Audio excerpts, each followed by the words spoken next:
कोटड़ी में गुजरियल डी खंबे गुम कयल 17 वरन के माज़ूर नौजवान सनाउल्लाह उर्फ कामरान लाशारी के वारिसन पाक किताब खणी जामशोर प्रेस क्लब ते एहतजाजी मुज़ाहिरो किया है।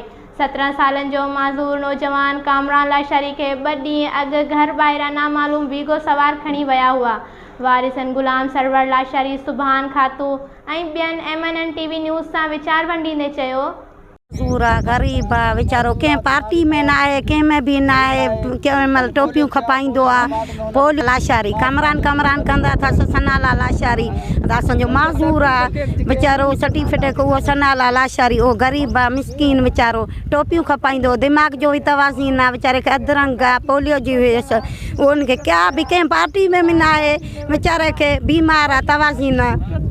ऐं कंहिं कोठी में ऊंदाई में उछलींदसि हुनखे झटको भी थी थो सघे, हुनखे दौरो भी थी थो सघे। ना आहे वीगो गाड़ी ते आया 4 ॼणा, 5 ॼणा बाइक ते हुया, 5 ॼणा बाइक ते हुया, 4 ॼणा वीगो गाड़ी ते हुया, खणी विया कारो पोश चाड़े हुनजे मुंह ते, हुनखे खणी विया। हुनखे भी का ख़बर ना आहे त कहिड़ी कोठी ऊंदाई में उछलियूं, काथे न वीचारे खे ॻाल्हायूं, असांखे ना छा कुझु भी ना, असांजी महिरबानी करे असांजे खे आज़ादु कनि। हुनजी